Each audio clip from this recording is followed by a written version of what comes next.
Welcome back to Switch to Linux. Well, today we want to have a look at Elementary OS 7.1. Now, this released about a month ago. October 3rd is when their release announcement came out. And they had a few different changes, and they actually had a lot of really neat changes that I looked at briefly at the time, but I just couldn't get the chance to download the distribution in enough time. So I finally grabbed it a week or so ago and just didn't get a chance to look at it more deeply until just later on today. So what we're going to do is I want to have a look at what their changes look like. I want to identify the ones I think were positive or not, and we're going to have a look at this new system and see if Elementary is really taking these positive steps or if it's still kind of like, why bother? But we'll go ahead and have a look at those. So let's go ahead and start in with the press release. So this is Elementary OS 7.1. And ahead of this, we have a lot of different changes. So they provide personalization options to make it more inclusive and accessible. Yeah. I didn't actually find the personalization options with the developers of this. I was expecting like a enter your pronouns here. I didn't see it. And if that's you, fine, that's fine. But whatever.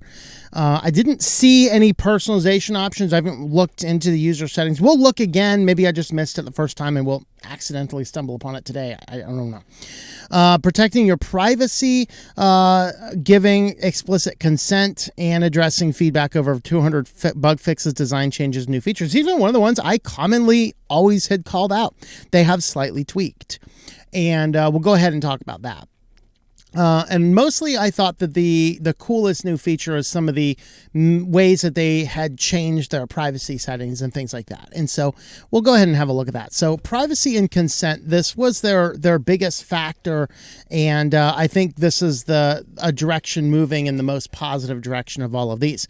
So one of the most prevalent problems we face in our current digital lives is the violation of our privacy and lack of consent when interacting with our devices each day. Portals seek to provide a safe and consensual way for apps to interact with operating systems to ensure that you only get access, the applications only get access to the data and features you want them to. So what they did is they changed how all the location services are moving, and there is a new standard with location services where operating systems basically borrowed from what the smartphones did, where there's a global privacy setting for particularly location services you can turn on or turn off, and then that will impact all of the apps. So it basically adds a secondary layer. So they've added this. Of course, GNOME added this as well. So this is a feature that is starting to make its way around. And I think it's generally positive, although I do want to find more information about how it all works. I was trying to dig a little bit into that, didn't find a ton of information, but we'll look into it deeper, and it might be worth a whole separate video. So one of the ways apps may become intrusive is by automatically starting themselves running in the background without your permission. Now they have a background and auto start portal, which alerts you when apps are running in the background and make sure apps ask for permission. Welcome to 1995. I believe this was a feature of Windows 95. The ability to control what starts up on startup. We finally have it in Pantheon. Amen. But in all seriousness, I guess it will also provide a notification for everything that starts in the background. That's actually useful. And there is now in these settings under applications, there is now a listing where you can actually see all the applications in there. Once again, this is nothing new to Linux. Every other distribution has had this forever.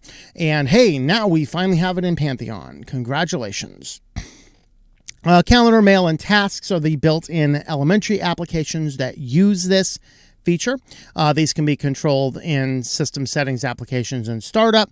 And they also have been updated in the file chooser portal, where the portal is responsible for making sure apps cannot access data.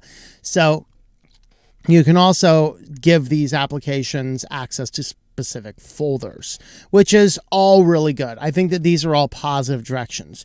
They do now have also a global location setting place.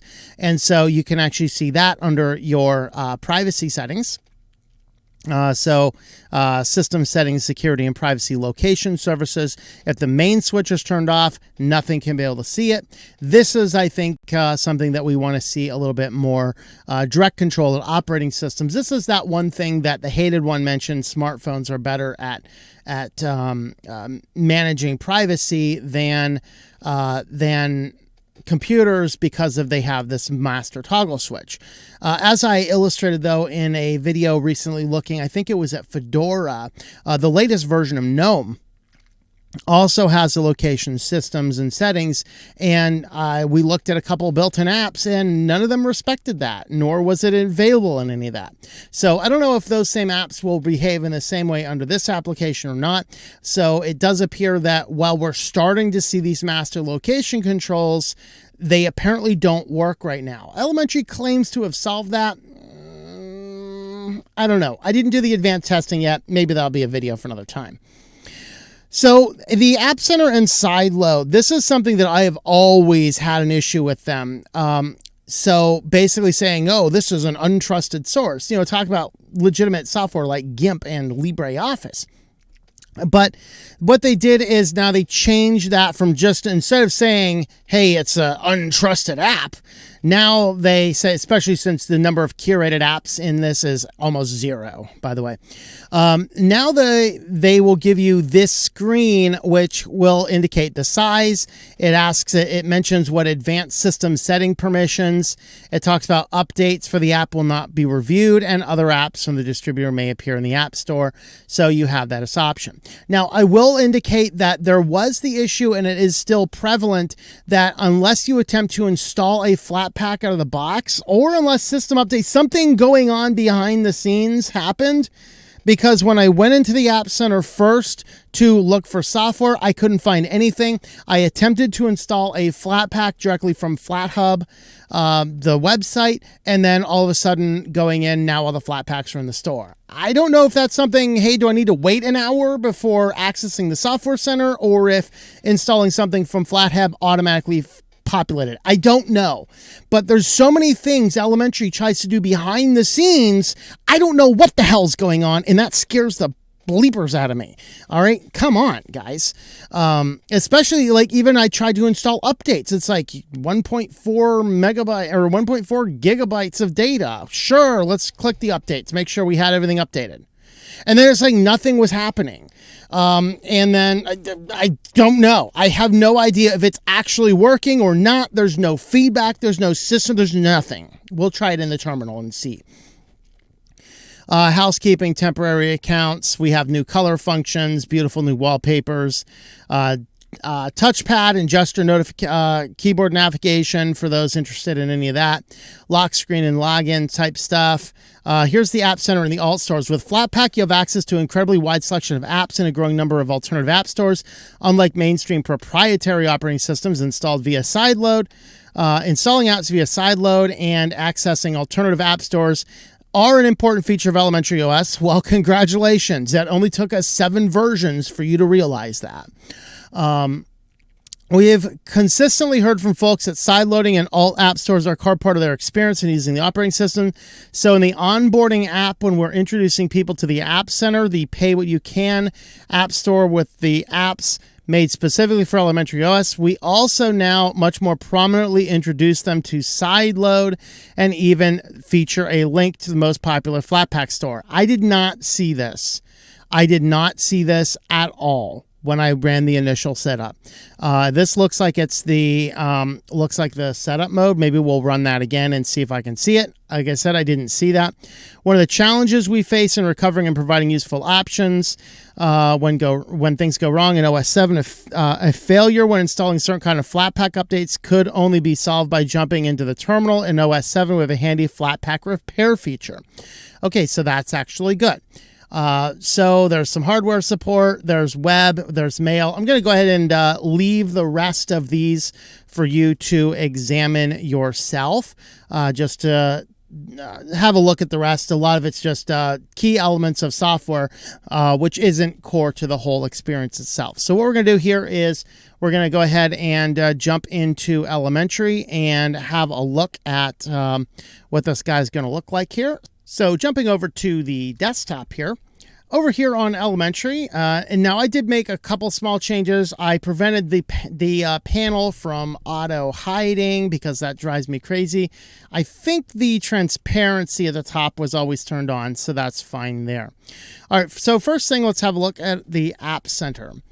And inside of the App Center, this is one of the App Centers I did like. This indicates here for updating things. This is where I'll get to this point here, and then it's just not telling me what we get. Like, so this is what I mean, that the elementary tries really hard to put on this amazing presentation. It says it doesn't, it sits back and be like, well, we're not trying to duplicate Apple, despite the early stuff they did.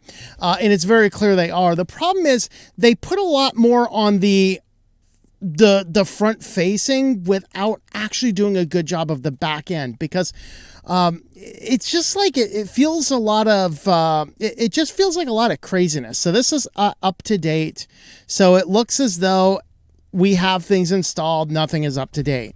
Let's go ahead and do an install for GIMP. So when you pull up these applications here, you'll see it's non-curated. You'll see it asks for system folder access.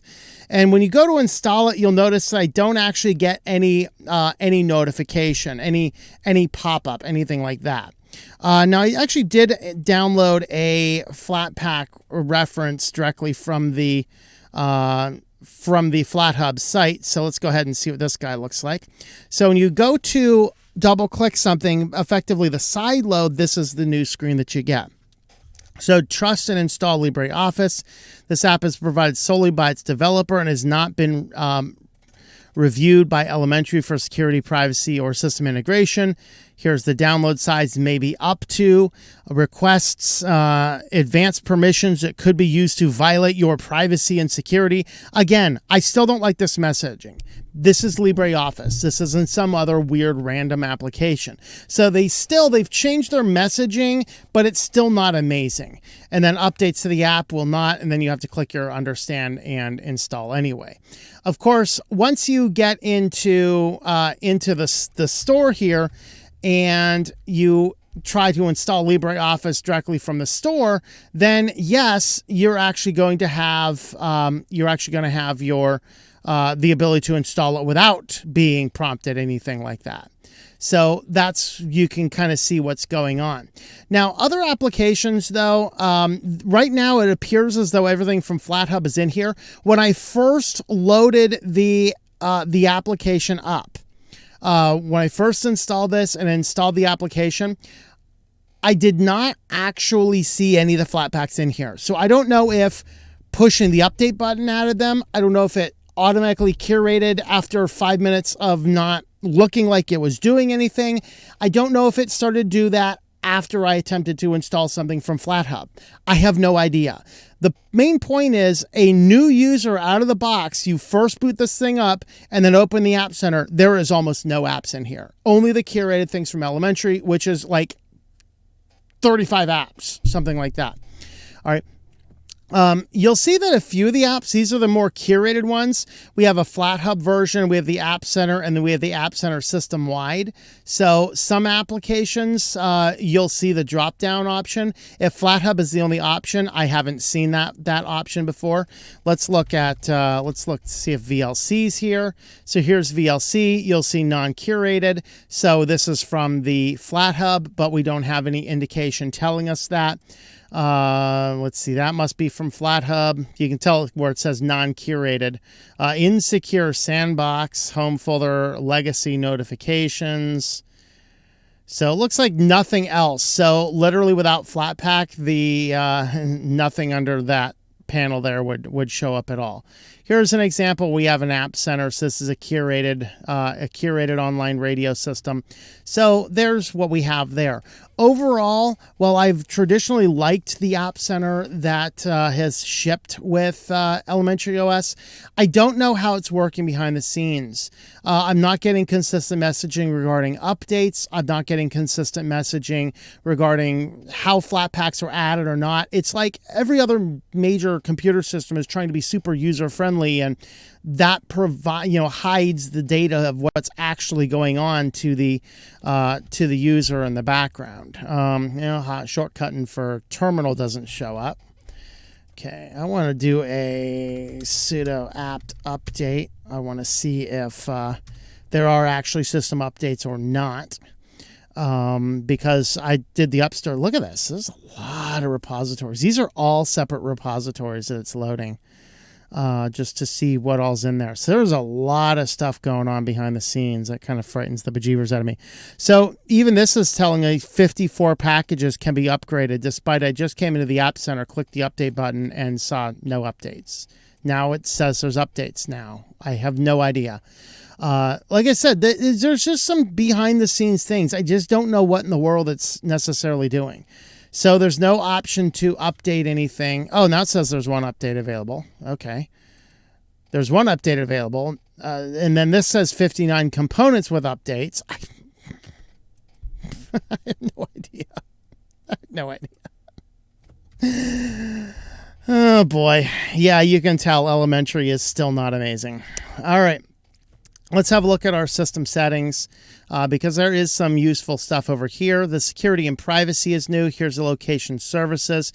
You will notice location services is turned on by default. I did not turn that on. It was turned on by default, although there's no specific applications. Here's partially enabled. Here's this. And history. If you want to turn off history or anything like that, you can go ahead and do that. Under our applications, here's the startup. You'll see that no apps are under the startup location, but now we have that. Here is where you adjust all of your default applications, and here is your permissions. So you can go ahead and let's grab, for example, File Roller has access to your home folder. Well, if we turn that guy off and try and access this, then we may not be able to get to our home folder. Maybe we can't. I don't know. See, it almost feels as though it's having the same issue that having the same issues that we saw before. Maybe we have to restart the system, but with GNOME and Firefox, it looks like I can still access everything. So apparently File Roller ignores the permissions, just like Firefox ignored the permissions in GNOME, as I had talked about on that one video. So I don't know if that's working. I don't know if we need to reboot the whole system. I just don't know. I just don't know. Here's our user accounts. Let's unlock this guy here, and we'll see if we have anything else. Here's account type. So I don't see those super advanced settings they were talking about in personalization. Like as I said, I just didn't see where any of those are, so I don't know what they mean by a more inclusive system. Was it just talking points for SEO, or I have no idea. If you can elucidate me, I would be much obliged to hear about that.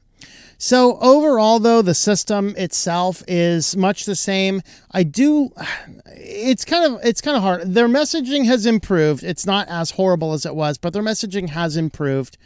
Their overall look and things. The system is running a lot snappier for me now than it did when I first installed it, leading me to believe something was going on behind the scenes, but it leaves me wondering, did Flatpaks get populated into the App Center after I tried to install a Flatpak, or did that happen automatically, and that's why the system was initially slow and buggy for me when I first started, because right now it's not nearly as buggy as it was before. And so overall, it feels like it's giving me maybe a lot better of a experience. So that's good. But at the same time, it's still not anywhere near where I would like my Linux distributions to be. Everything from, hey, I like to use the desktop, to I really don't like the Mac type layout and the feel. I don't really like how the buttons are all weird and inverted. Although all of that's just a personal matter of preference. You will completely disagree with me, and that's okay. None of us are right. None of us are wrong. Because that's just all a matter of personal preference. But as far as the core building the system, getting you the warnings about sideloading applications just because it's not curated, because it's a flat pack doesn't mean it's inherently problematic. But just because it's curated doesn't mean it's immediately safe. And these are some of the issues where they seem to be having these blanket statements based more on the fact of this is what we want to do rather than more on the fact of we are secure because we have taken X, Y, or Z steps. I just don't know.